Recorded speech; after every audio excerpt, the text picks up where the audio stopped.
missiles. Still not up to the task. Only one option remains. That is their RHW Dark Eagle series hypersonic missile. This missile boasts a maximum range of 2,300 kilometers. However, despite its maximum penetration speed exceeding Mach 9, the first-generation version has a strike accuracy of 10 meters. It was nowhere near the insane 20 Mach level. Keep in mind, this is already the most formidable interceptor missile the Footbasin Nation can field. There's simply no other option. All that's left is to hope Ultraman descends. Otherwise, he couldn't think of any other way to intercept this hypersonic missile launched by the Kingdom of Yamen. United Nations General Assembly. Zhang Yi glanced at the time. The distance from Yamen to the Footbasin Kingdom was approximately 8,000 kilometers. At 20 Mach, that's hypersonic speed. It would take less than 20 minutes to travel from the Kingdom of Yamen to land on the territory of the Footbasin Nation. 10 minutes had already passed. Zhang Yi looked at Yamamoto with a calm expression and smiled faintly. You have a few more minutes. I wish you luck. Yamamoto was so enraged he nearly choked on his breath, his eyes rolling back as he passed out.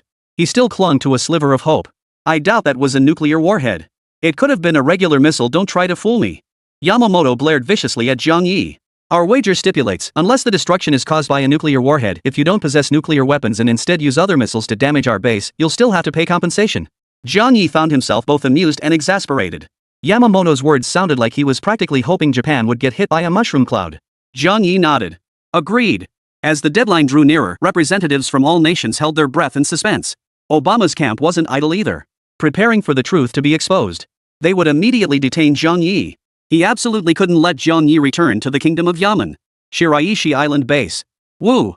The shrill air raid siren echoed across the entire island. Scattered across the island, soldiers from the Footbasin Kingdom instinctively lifted their gaze towards something in the vast night sky. Moments later, a single point of light grew larger and larger in their pupils. Boom! Chapter 161, Nationwide cheers as Footbasin Nation's record is broken. 600 to 700 Footbasin soldiers stationed at the Ishihara Island base. Along with nearly 100 Lighthouse Nation soldiers. A blinding white light suddenly engulfed them, forcing them to shut their eyes. Immediately after, a scorching heat wave swept over them, vaporizing everything in an instant. Those closest to the blast center briefly felt the intense heat before their bodies vaporized under temperatures of millions, even tens of millions of degrees before they could even scream. A massive mushroom cloud rose into the sky. The dark island was lit as bright as day. The entire Ishihara Island base was reduced to ruins in an instant. Everything within the base, missiles, equipment, weapons, ships, vanished into nothingness. The intense shockwave. It also caused powerful tremors to occur in areas several kilometers, even tens of kilometers away from Ishihara Island. The shockwave shattered windows and doors, causing severe burns to numerous citizens of the Footbasin Nation whose skin was directly exposed. Ah! What the hell just happened? Were we hit by a meteorite? What's going on? Is someone attacking us? Wah, help me. I don't want to die. Help! The wails of the Footbasin Kingdom's people were heart-wrenching. The entire Footbasin Nation was shaken. Hundreds of millions fell into collective panic. Dongjing, Daban, Shenhu. Major cities across the Footbasin Nation collectively plunged into unprecedented chaos. Vehicles careened out of control, crashing into one another. People scream in terror, their voices chilling.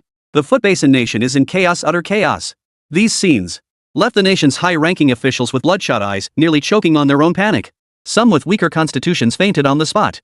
Though this explosion did not occur in the heart of any of their cities, the direct losses incurred was utterly unacceptable to the Footbasin Nation. An island base constructed at a cost of hundreds of billions, even trillions, was destroyed. This did not include the various advanced equipment and missile weapons within the base. Hundreds of base personnel were killed outright. Near the island, at least hundreds more suffered severe burns. Countless structures collapsed, destroyed beyond repair.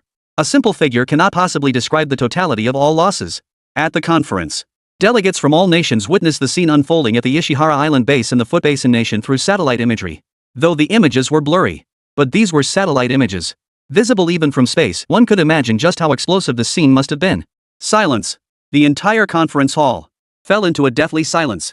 Yamamoto's face darkened, and he remained speechless for a long while. If you looked closely, you could see his chest heaving violently. This worried the other representatives from the Footbasin Nation and the Lighthouse Nation standing nearby, fearing Yamamoto might suffer a heart attack. In the live stream's comments section, the scene was equally thrilling.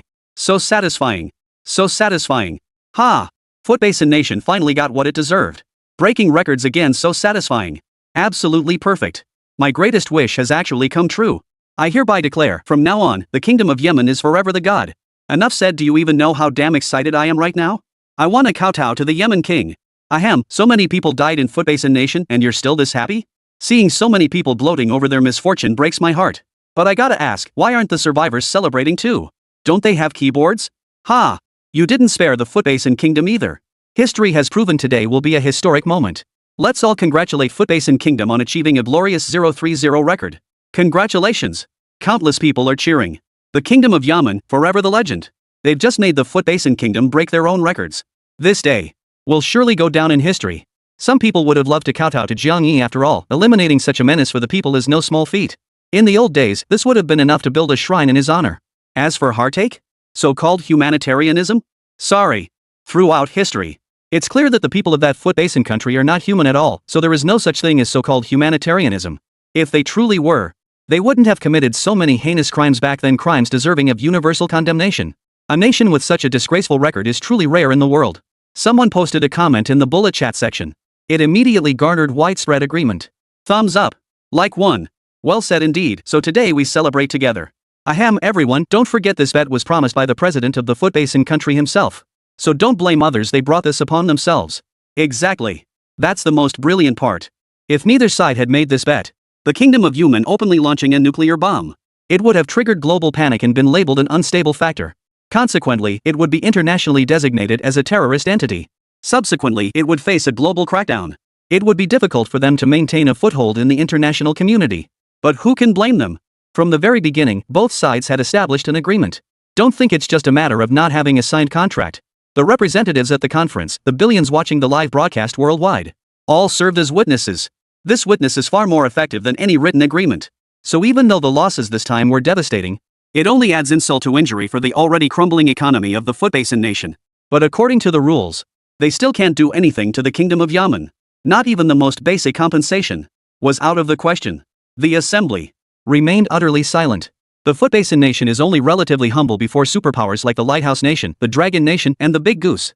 But on the international stage, the Footbasin nation is actually no weakling. On the contrary, if Footbasin nation's geographical position were placed in Europe or the Americas, Footbasin nation's strength would be sufficient to dominate nearly every other country. Thus, with Yamamoto remaining silent, representatives from other nations dared not speak out either, fearing they might provoke Yamamoto, already at the peak of his anger, and have him turn his wrath toward them. At this moment, it was Jiang Yi who spoke first, breaking the silence in the room. Everyone. Jiang Yi tapped the table lightly with his hand and continued, it seems this wager has come to an end. Thank you all for bearing witness. And I must say, it has been a pleasure playing such an enjoyable game with the Footbasin nation. Pleasant. Jiang Yi deliberately emphasized the word. He did it deliberately to provoke Yamamoto. Yamamoto, already pushed to his absolute limit, could no longer contain himself and finally erupted. Damn it all. Yamamoto leapt from his seat and charged straight toward Jiang Yi's position. Jiang Yi narrowed his eyes. Suddenly, one of Obama's bodyguards sprang into action, grabbing Yamamoto by the arm. At nearly 2 meters tall, Yamamoto was carried back like a little chick before him. Obama hurriedly interjected, Mr. Yamamoto, I understand you're furious, but please calm down. Chapter 162, The Lighthouse Nation, caught between a rock and a hard place. Obama felt uneasy inside. After all, it was their Lighthouse Nation that had provided the intelligence about the lack of nuclear weapons. So if they were to pursue the matter, the Beacon Nation couldn't escape responsibility either. This left Obama in an extremely awkward position, very awkward indeed. But he knew that Yamamoto openly clashing with the Kingdom of Yamen at the conference was absolutely not a good thing. He must stop him first, the rest can be addressed later. Yes, Mr. Yamamoto, please remain calm, do not act impulsively. Several representatives from the Footbasin nation spoke up to dissuade Yamamoto. Yamamoto briefly regained his composure. What a pity. Jiang Yi sighed inwardly. He had already prepared everything just as Yamamoto charged forward, he was ready to send him to the west. After all, who started it? Under the effects of the gene-enhancing serum, Jiang Yi's punches and kicks possessed such force, could easily kill a grown man. Especially someone like Yamamoto, a high-ranking official with no exercise routine, dependent on others for daily care, his body hollowed out by booze and debauchery. As for the consequences? We just witnessed the nuclear weapon. Guess what the consequences would be? The answer is no consequences. Besides, Yamamoto struck first, everyone saw it. Jiang Yi was merely forced to retaliate. He just accidentally killed the other guy. At worst, it was an accident. Yamamoto still doesn't know that the towering American who blocked him directly saved his life. Japan. Yamamoto, that good for nothing. How dare he gamble with our nation's security for some bet with Yamen? Has he lost his mind? Japan's top officials were furious. Though Yamamoto is the president of the Footbasin nation, in their words, he should be the emperor. But this time Yamamoto committed a grave error. They have the right to impeach him or even unite to force him out of office. Bad news panic in cities like Tokyo and Osaka remains unresolved. Many are exploiting the chaos to stir trouble, and the situation is spiraling out of control, requesting military deployment to suppress the unrest. One mess follows another. While we're still debating Yamamoto's actions, key cities have already collapsed. Quick! We absolutely cannot let the riots continue. Get this resolved immediately. The high-ranking officials were sweating profusely with anxiety. They were stuck between a rock and a hard place. In short, they were restless. If this isn't handled properly, the entire nation will face immense challenges. First, the destruction of the Ishihara Island base. This base was a crucial link in the first island chain designed to contain the Dragon Nation. With the Ishihara Island base gone, it means the entire first island chain they built with the Lighthouse Nation collapses on its own. The Dragon Nation didn't lift a finger. Yet the blockade has been breached. Then all the construction and investments on the island were destroyed in an instant. The losses are astronomical. Not something the Foot Basin Nation can shoulder in the short term. Finally, there's the panic among the populace. This is currently the most difficult issue to resolve. Such a major incident demands a reasonable explanation. Otherwise, public outrage will be impossible to quell. The entire nation would descend into chaos. Just as the leaders of the Foot Basin Nation were scratching their heads in frustration, unsure of what to do, the conference was drawing to a close. It was drawing to a close. The Korean representative, seeing that the American delegation remained silent, hesitated to declare the meeting closed. If he didn't speak up, Jiang Yi would speak for him. All right, everyone, I believe it's time to conclude this joint assembly. The impeachment failed. Jiang Yi couldn't care less. This meeting had yielded substantial gains. Not only did it further expose the evil nature of Yisili, increasing their public pressure. They've been condemned by the entire world. It also served as a lesson for the Foot Basin Nation. To be honest, Jiang Yi never intended to teach the toilet bowl country a lesson from the start. They brought it upon themselves. They love to stick their necks out. So teaching them a lesson was fitting. As a lackey state of the Lighthouse Nation, Jiang Yi's confrontation with the Beacon Nation would inevitably lead to a showdown with the Foot Basin Nation. This serves as an early warning shot. After this incident, the entire Foot Basin Nation will be terrified to even utter the words Yemen Kingdom. Will be haunted by nightmares. Yamamoto's gaze fixed on Jiang Yi, his eyes blazing with fury. And? That's putting it mildly. You bombed our Ishihara Island base, this isn't over. Is this guy out of his mind? Jiang Yi watched him with amusement. What? Didn't we agree beforehand that you'd bear the consequences of this test launch? Trying to back out now? That may be so. The Foot Basin Nation suffered too great a loss. If we don't make up for some of those losses here, Yamamoto knew the Foot Basin Nation wouldn't be able to recover from this blow for a very long time. So be it. Face matters less than Japan's development. I don't care. If you bastards don't give me a perfect solution, this won't end here. Yamamoto clearly intended to stir up trouble. Jiang Yi certainly wasn't going to indulge him. This live conference is being broadcast globally, the whole world is watching. Plus, all the representatives here witnessed everything. You want to act recklessly now? At 18, you're slapping everyone in the face? Jiang Yi shot a meaningful glance at Obama. President Obama, what do you think? Me. Obama was at a loss, never expecting Jiang Yi to throw the conflict his way. If he spoke up for Foot Basin Nation, it would mean they, having previously pledged to act as witnesses, were openly reneging on their promise. The whole world is watching. After the fact, it became clear how badly the Lighthouse Congress was criticized. Obama's global reputation. Actually, it's not too shabby. All these carefully cultivated personas would crumble to dust. But if you speak up for Jiang Yi, don't forget. The bombing of the Foot Basin Nation was due to faulty CIA intelligence, compounded by his own incitement. So Jiang Yi's maneuver leaves him caught between a rock and a hard place with no right move to make. In the end, it was the Korean representative who stepped forward to bail out his boss. Mr. Yamamoto, please calm down. You lose, you pay. This matter can only end with your crushing defeat. Don't keep making a fuss, it's not good for either side. Yamamoto shot the Korean representative a glare. Put. Nice try. That's only because it wasn't your country getting bombed. Otherwise, Yamamoto was certain. This guy might be even more irrational than he is. With Korea breaking the ice, representatives from other nations began voicing their opinions one after another. Well, this time we'll let it slide. After all, so many are watching. President Yamamoto, as the head of state, you mustn't lose your composure. Exactly. Calm down. We trust that with Japan's capabilities, recovery will surely be swift. Exactly. We have faith in you. Should Foot Basin Nation require assistance, we at Bolin are prepared to offer partial support. One after another. Completely quashing Yamamoto's notion of acting recklessly. Because if he keeps messing around, it wouldn't just be going against Yaman, it would be going against the entire world. Just you wait, this debt, our country will settle sooner or later. Yamamoto spat out a threat. His face ashen, he stormed out of the United Nations General Assembly. Chapter 163, War Maniac? Threats? Jiang Yi smiled. He was quite eager to see what tricks the Foot Basin Nation had up its sleeve. One more or one less makes no difference. It would be convenient to deal with them alongside the Lighthouse Nation and Italy. These nations are all tied together. If we don't confront them now, as the Kingdom of Yaman grows in the future, we'll inevitably have to deal with them. For Jiang Yi, it's only a matter of time. Next, the United Nations General Assembly formally concluded. The representative from the Korean Peninsula delivered the closing remarks. The delegation from the Beacon Nation, led by Obama and others, stood up and walked out immediately. Jiang Yi saw no reason to linger. He rose and departed. Outside the building, Obama and McCain appeared within the journalist's view.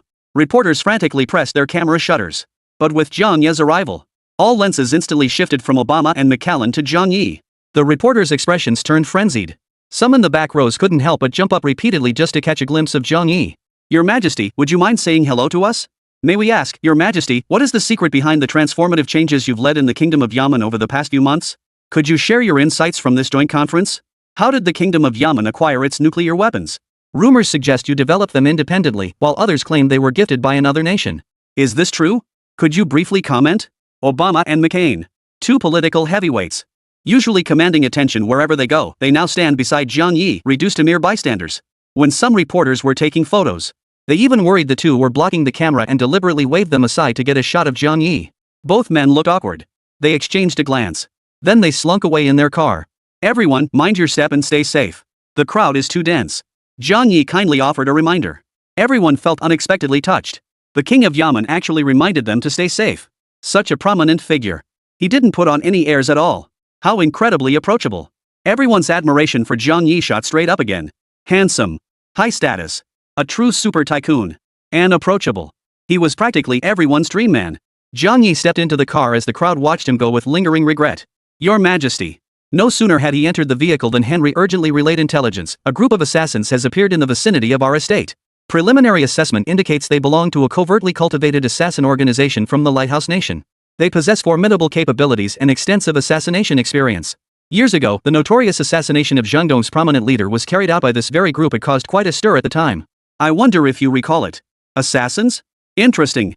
For reasons unknown, the Lighthouse Nation previously concluded we lacked nuclear weapons and resolved to assassinate us.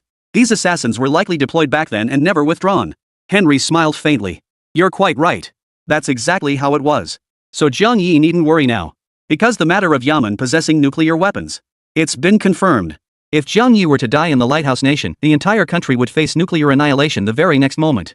Zhang Yi wouldn't believe those high-ranking officials would dare to play such a game. On the contrary. Not only would they dare not kill Zhang Yi, they'd have to watch their backs constantly, ensuring Zhang Yi faced no danger on American soil. Take care of these people and dump their bodies at the White House gate. Zhang Yi had his temper too. Since they'd shown their murderous intent, there was no way he could let this group return alive. It would also serve as a warning to the Lighthouse Nation. Henry immediately ordered his men to carry out the task. With the super soldiers enhanced by Zhang Yi's system rewards, dealing with these assassins posed no problem. "By the way, Your Majesty, there's one thing I don't understand." After giving the orders, Henry suddenly recalled something, and curiosity compelled him to ask. "Speak up. Why didn't they choose a higher yield nuke for the test? And they could have picked a much denser area like Dongjing." After hearing Henry's words, Zhang Yi frowned. "This guy is even more ruthless than I am." Among the super soldiers rewarded by the system, compared to Alpha and Maxon, Henry was undoubtedly the one with the strongest war instincts. He was the type who'd act first and talk later. And when he did act, it was always with ruthless, merciless force. This was evident in the battles Zhang Yi had previously assigned him to command. Take the assault on the original Yamen government forces, for instance. Alpha and Henry both led troops. Alpha's side focused on rapid advancement, disregarding deserters and temporarily holding key figures for post-battle interrogation. Henry's side, however, left nothing standing in their path, slaughtering nearly everyone they could kill. Regarding this, Zhang Yi had little to say. He merely marveled at how vividly the personalities of the characters rewarded by the system were. The character rewards from the system were remarkably vivid. Zhang Yi explained, "Henry, what kind of person do you think I am?" Henry pondered seriously. "Your Majesty possesses great foresight, knows his limits, understands strategy, and masters tactics. In short, I consider you exceptionally well-rounded, especially in governing the nation." This was no flattery. Henry's nature was such that, even though Zhang Yi was his superior, he would only speak the truth. Of course, this did not diminish Henry's unwavering loyalty to Zhang Yi. He harbored no treasonous thoughts whatsoever. He's simply straightforward by nature, the kind of person who speaks his mind. Anything else? Zhang Yi pressed further. There's also. Henry pondered earnestly again, this time for a full 20+ seconds, before suddenly recalling something. One more thing, His Majesty the King is incredibly bold in battle. Throughout modern history, the first nation to dare wage war against the world's greatest power immediately after its founding was the Dragon Nation. Shortly after its founding, it dared to turn against the Soviet Union and clashed with all four major powers. The second was Zhang Yi's Yamen Kingdom. Yes. Out of all the nations in the world, only two. Zhang Yi's stance toward the outside world is also exceptionally hardline. The United Nations Assembly. He stood firm against McClellan, declaring his intent to provide support to Gash. Facing the imminent threat of a joint international crackdown led by the Lighthouse Nation, Zhang Yi showed no sign of flinching. He fully embraced the stance that war was the ultimate option. Henry knew Jiang Yi better and understood that he was fundamentally rational. He never acted impulsively or recklessly. But to the outside world, Jiang Yi's image might well be that of a true warmonger. And this, in fact, was Jiang Yi's deliberate strategy. Precisely because he knew the true nature of Western nations all too well. One must remain unyielding in external dealings. The slightest hint of weakness and they'll see you as an easy target. This is a cardinal sin. Thus, Jiang Yi consistently projected an image of the Yamen kingdom as fearless and aggressive, ready to fight if challenged. But this approach has a downside. If taken too far, it can backfire. Chapter 164, The Slaughter Begins. Take Henry's question as an example. Deploying higher-yield nuclear weapons in the heartland of the Foot Basin Kingdom would inflict greater damage. Take the bustling districts of Dongjing, for instance. One strike. Dongjing would be obliterated, instantly claiming tens of millions, even hundreds of millions of Foot Basin lives. It would leave the nation of Foot Basin unable to raise its head ever again. But the consequence of such an action would be that every nation on earth would realize the king of the Yamen kingdom is a madman. Regardless of right or wrong. A man capable of coldly watching hundreds of millions perish at his hands without batting an eye is inherently dangerous. Because no one can guarantee that at some point he might do something to threaten the entire world. Who could live peacefully knowing a ticking time bomb exists in this world? When the inevitable happens, even the Dragon Nation would likely have to reassess its relationship with Yamen from its own perspective. Redefining bilateral cooperation, even severed diplomatic ties, and so on. At that point, Jiang Yi would truly become the target of everyone's criticism. So the logic is simple. Jiang Yi aims to establish a bold, fearless, and uniquely Yamen kingdom style for the world to see. Avoid being seen as a soft target by other nations. At the same time, he must carefully manage the balance. Let the world know that while Jiang Yi is a madman willing to wage war against any nation, he remains a madman with moral integrity and reason. He would address matters objectively. Spare the innocent. He is not the unstable psychopath everyone imagines, one who threatens to drag the entire world down with him at the slightest provocation. This time, Jiang Yi handled it exceptionally well. The choice of test firing location was carefully calculated. First, the Ishihara Island base is not a residential area. Blowing it up would only destroy the Japanese military base, wiping out their high-tech equipment on the island, without causing excessive civilian casualties. This point, even Lu Wen found Jiang Yi's approach ruthlessly effective. After hearing Jiang Yi's explanation, Henry had an epiphany. He finally realized how superficial his own thinking had been. What appeared to be a simple matter actually contains such profound wisdom. Thousands of years of history in the Dragon Kingdom have produced countless anecdotes. Centuries of warfare have gradually evolved into intricate battlefield intrigues and diverse tactical maneuvers. If you have time, you should read more of these books, they'll benefit you. Jiang Yi smiled. He patted Henry on the shoulder. In terms of combat prowess, Henry was undoubtedly a super soldier. But he was, after all, a military commander. His literary skills were lacking. If he could make up for it later and become an all-around warrior, that would be perfect. Henry, Alpha, and Max all possess strong learning abilities.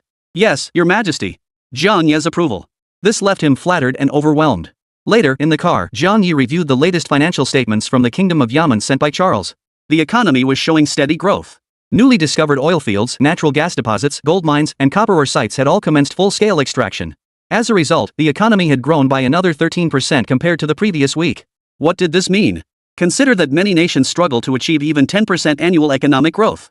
Yet the Kingdom of Yamen achieved a 13% increase in just 1 week. This directly highlights the immense potential of the Kingdom of Yamen's future. On his way back to the hotel, the Adams Hotel, on a nearby street, Hull was leading several people toward the hotel. Hull. He was also a super soldier rewarded to Jiang Yi by the system. When Jiang Yi selected his squad leader, Henry served as the overall commander. For the sake of convenience in management, Henry himself selected several squad leaders. Hull was one of these sub-team leaders. Just moments ago, Air received Henry's instructions and obtained the list of assassins targeting Jiang Yi. His mission was to eliminate every single one of them here. Your Majesty, the spies you arranged are truly effective. They even managed to obtain the assassin list. In the carriage, Henry marveled once more. It's nothing. Jiang Yi stared out the window at the bustling street scene, a picture of prosperity. His tone was leisurely. It's called using their own methods against them, the favorite trick of the Lighthouse Nation. Henry chuckled. The spy Jiang Yi had dispatched last time. It was said one had infiltrated the Lighthouse Nation's upper echelons, gaining initial access to classified information. If the Lighthouse Nation discovered they're being used by Jiang Yi using their own specialty, the covert espionage they secretly pride themselves on, to gradually erode their internal structure step by step, how would they feel? Their expressions would certainly be priceless. Henry's gaze swept over the assassin list once more. 12 names in total. This time, they infiltrated the hotel posing as hotel staff, security personnel, and hotel management. Their plan was to strike the moment Jiang Yi returned to the hotel. These assassins hadn't withdrawn yet. Could it be that the higher-ups in the Lighthouse Nation had forgotten about the assassination attempt on you, forgotten to recall the killers? The thought flashed through his mind. Henry found himself both amused and exasperated. It was possible. That was the most probable scenario. Because if not, it would mean the Lighthouse Nation wants to be wiped out by nuclear bombs. Obviously, that was impossible. Henry closed the list and casually slipped it into his pocket, a fleeting glint of murderous intent flashing in his eyes. The slaughter began. The Hay Adams Hotel. As Hull and his men entered the lobby, their gaze swept across the room and immediately locked onto three figures. Hull exchanged a knowing glance with the others. Everyone dispersed throughout the lobby with clear assignments. A few minutes later, Hell, holding a glass of red wine, swiftly approached a killer disguised as security personnel in the lobby. Half a meter away, he feigned a fall, leaning into the man. A blade concealed in his palm instantly sliced across the target's throat. My apologies, truly my apologies, for soiling you. Let me make it up to you this way, I'll accompany you to the cloakroom. From an outsider's perspective. Red wine splashed all over the man. Heldan hurriedly apologized, dragging the assassin toward a quieter corner. As a fast-paced city, people paid little attention to matters that didn't concern them. They merely glanced briefly before hurrying on their way. Once they reached the corner, as soon as Hull released his grip, the man's body went limp and slumped to the ground. As for the blood on his neck, he temporarily covered it with a towel. Then, from somewhere, he produced a large black plastic garbage bag, the kind hotels use for trash, and swiftly stuffed the body inside. He then opened the nearby elevator, tossed the body inside, and pressed the button for the 7th floor. Meanwhile, on the 7th floor of the hotel, Special Forces operatives disguised as garbage collectors had already loaded the body onto a cart. After collecting several more bodies from other locations, they casually pushed the carts laden with corpses out the hotel's main entrance. The entire operation took less than 10 minutes. All 12 assassins were disposed of and transported out of the hotel without a trace. Chapter 165, A Blatant Provocation. As for surveillance, Hurl had already instructed his people to hack into the hotel's surveillance system and replace all recorded footage. The entire operation unfolded like clockwork. Seamless. The news reached Zhang Yi. Zhang Yi merely nodded. Minutes later, he returned to the hotel and went upstairs to rest. Upon entering his room, Zhang Yi deactivated the descent function and returned to his university's single apartment. Phew. Zhang Yi lay on the bed, taking a deep breath. His mind felt a bit dazed. Zhang Yi believed this must be a side effect of the descent function. Because every time he used this ability, it was manageable for a short time. But if used for extended periods, he could distinctly feel it placing a significant burden on his mental state. Could it be due to the body not adapting? Zhang Yi wondered if using it more frequently to let the body adapt, would such side effects completely disappear? Never mind. He'd sleep on it. Setting his phone aside, Zhang Yi casually pulled a corner of the blanket over his stomach. A habit almost every Dragon Country person had. Covering your stomach while sleeping. The conclusion of the United Nations General Assembly. Delegates from various nations gradually departed Chengdu City, returning to their respective countries. For all nations, this was undoubtedly the most astonishing General Assembly they had ever witnessed. Even nuclear weapons were brought into the discussion. Today will surely go down in history. The most frustrated parties, aside from the Footbasin Nation, were the Lighthouse Nation. After leaving the conference, Obama remained sullen upon his return. Oh, right, the assassin business. He kept saying he felt like he'd forgotten something, and now he finally remembered. CIA Deputy Director Lance repeatedly emphasized the nuclear weapons fraud in the Kingdom of Yemen. The Lighthouse Nation's Defense Secretary Moans has likely already deployed the hitman. And he knew the Yemen Kingdom's nuclear weapons were the real deal. Zhang Yi must not die, absolutely must not die. Otherwise, he wouldn't dare claim it before the world. But judging by this test launch in the Footbasin Nation, achieving a hypersonic speed of 20 Mach, the entire Lighthouse Nation would inevitably be buried alongside Zhang Yi. Because at that speed, interception is impossible. Not even the captain of the Lighthouse Nation could do it. He dialed a call immediately, urgently contacting Moans. Meanwhile, on Moan's end, upon receiving news from Obama, he too broke out in a cold sweat. He had anticipated this situation before Obama did. But when he tried to contact the assassins, he discovered they were all offline, utterly unreachable. What did you say? Moans, you should know what it means to drop the ball at a time like this. Obama demanded angrily. If Zhang Yi was truly killed, neither he nor Moans would likely survive the day. Mendez wiped away a cold sweat. I'm sorry, Mr. President. I have no idea why this happened. These are highly trained assassins, they wouldn't disobey my orders. The lack of contact must mean they encountered an unforeseen incident. Moans paused, then decided to wait a little longer. Rest assured, Mr. President. I'll notify you the moment I have any news. Bang! Obama hung up the phone in a rage. Bad news never comes alone. No! Today's troubles weren't just one thing, there were so many they made his head spin. When had the land of the free ever been so pathetic? Never. Since its founding, no one dared underestimate the Lighthouse Nation's formidable strength. Yet recently, because of the Kingdom of Yemen, the Lighthouse Nation has suffered repeated humiliations, a disgrace, an utter disgrace. Bad news, Mr. President. Obama decided to personally resolve the matter. He picked up the phone again, but before he could dial, someone burst into his office. What's going on? Why the panic? Obama was in a foul mood. If this guy didn't give him a reason he found acceptable, he'd be in for it. Earlier, someone dumped several trash bags outside the White House gates. We initially suspected bombs.